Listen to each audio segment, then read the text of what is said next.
네, 스몰캡 유망주 알아보는 시간입니다. 오늘 이 시간은 신한투자증권 서울금융센터의 김동준 부장 모셨습니다. 어서 오세요. 네, 안녕하세요. 네, 요즘 종목 장세 펼쳐지고 있는데 어떤 종목 유망하게 보세요?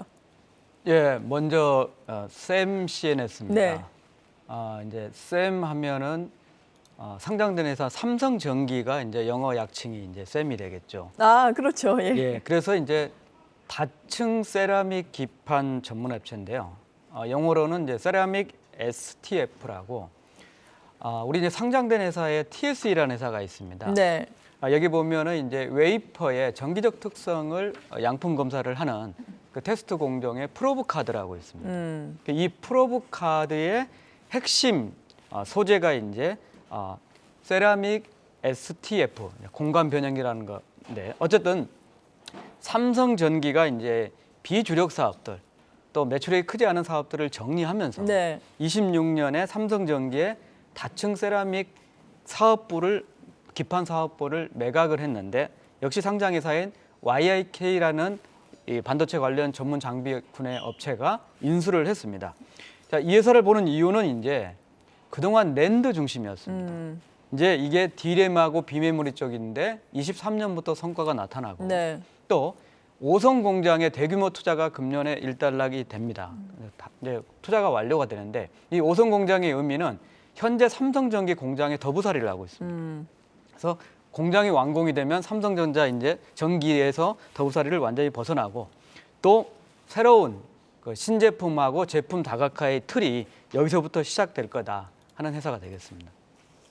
네, 제품 다변화 언급을 해주셨는데 어떤 측면으로 다변화가 되는지 좀 구체적인 설명을 들어볼까요? 예, 우선 이제 밸류 체인상 네. 일본 업체들하고 주로 이제 경쟁을 하고 있고 이제 중간 과정에 프로브 카드 업체를 거치는 거죠. 네.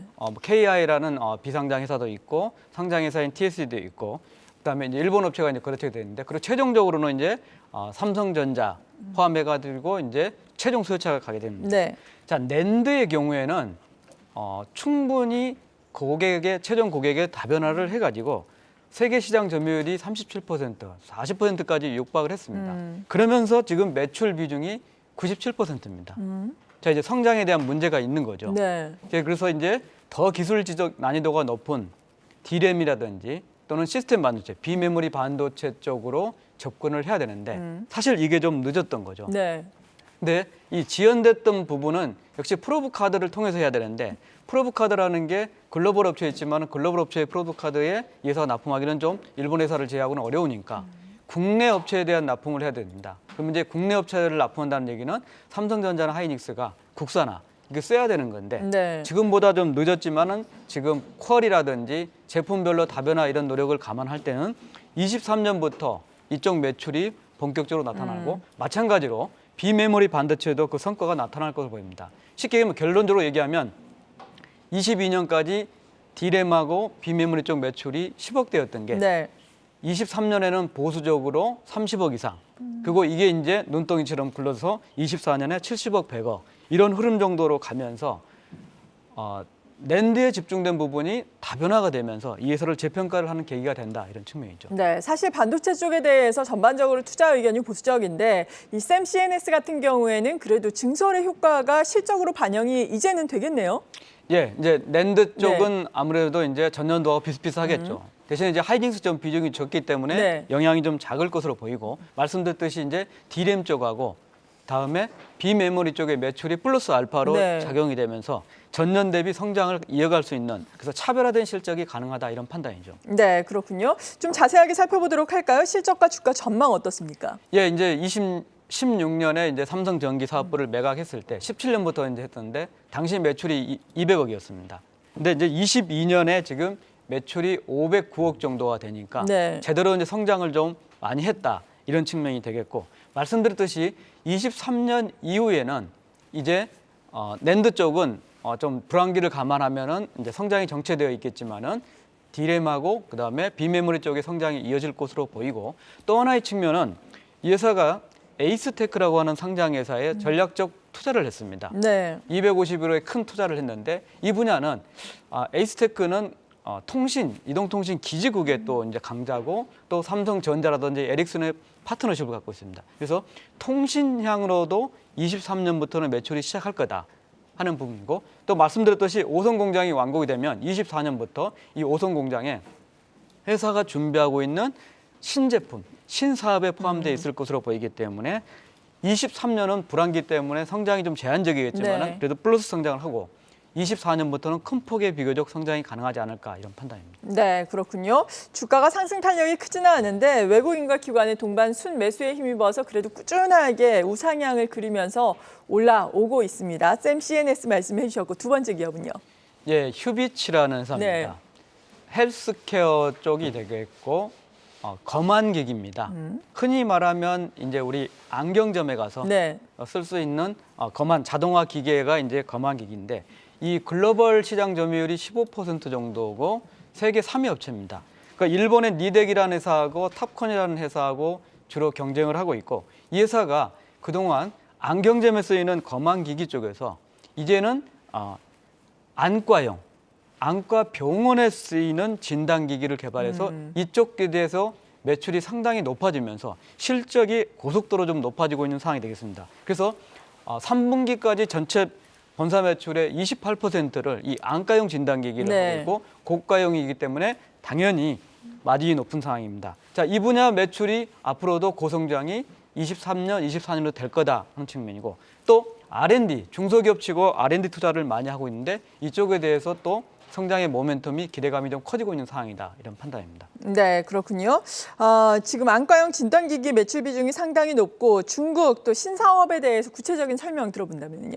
네, 우선 이제 그 진단기기 시장을 봤을 때 네. 말씀드린 검안기기 시장은 전체적으로 이 회사가 할 수 있는 시장 규모가 1조 3천억 정도밖에 안 됩니다. 네. 근데 안과용 진단기기는 3조가 훌쩍 넘는 상황이 되겠고 또 이 회사가 이제 일본 업체들하고 차별되게 세계 최초로 PC 기반으로 제품을 개발을 해가지고 네. 성공적으로 런칭을 했습니다. 그 쉽게 얘기하면 편의성이 좀 높아지는 거고 별도로 PC를 구매할 필요가 없는 거죠. 개인 그 안과 병원들이 어쨌든 이 OCT라는 제품 망막의 단층을 진단하는 이쪽에 대한 기기를 통해서 고성장을 하고 있고 이 매출이 22년 기준으로 300억에 육박하는 정도의 매출이 점프업을 되고 있습니다. 17년에 보면은 80억 정도였기 때문에 네. 상당히 고성장을 하면서 주도를 하고 있다. 이런 측면이 역시 안과용이 되겠고 두 번째로는 중국에 진출을 했습니다.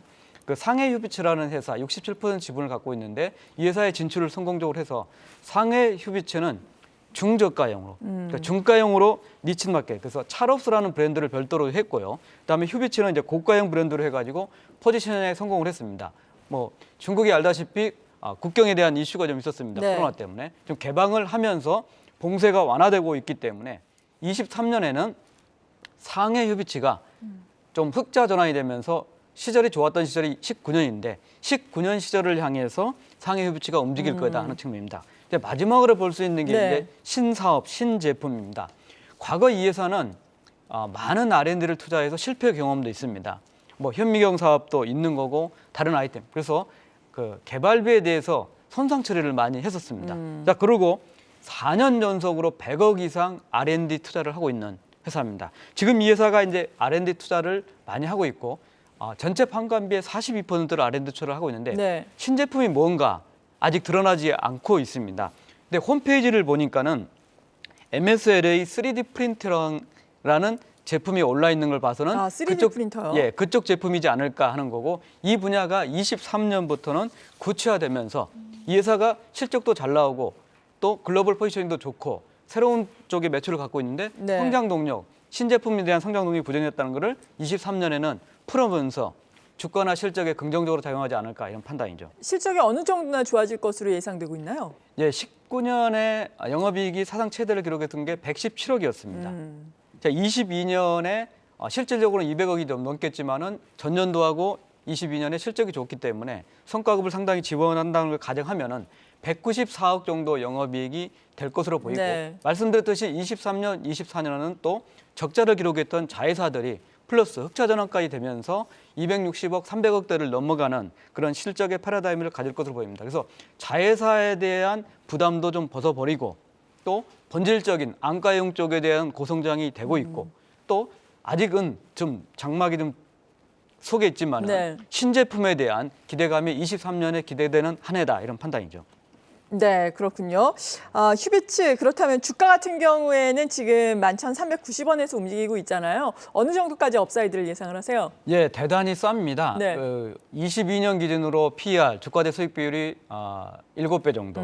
그리고 23년대는 6배 정도가 안 되는 상황이고 과거 실적의 최고가 랠리를 쓰고 있는데 휴비츠의 역사상 최고가가 28,900원이었습니다. 그리고 52주 최고가는 13,000원 정도이기 때문에 자 지금의 이런 추세를 본다고 하면 실적만 보더라도 최고가 이상을 가야 한다는 게 사실은 당연한 논리성으로 좀 가질 수가 있는 거고 최고가를 향해서 가려면 사상 최고가를 향해서 가려면은 이 신제품이 어떤 모습으로 나타날 것인가. 네. 그러니까 23년에 볼 수 있다. 자 그러면 종합적으로 얘기하면은 주가는 매우 싸다 하는 측면이고 실적 안정성을 가창으로 52주 최고가 돌파는 시간의 문제다 하는 그 정도로요? 측면이고 예, 사상 최고가를 향해서 가는 거는 정말 세 번째 만에 하는 신제품에 대한 성과 기대볼 만하다 이런 판단입니다. 네, 또 유망하게 지켜보도록 하겠습니다. 신한투자증권 서울금융센터의 김동준 부장이었습니다. 감사합니다. 감사합니다.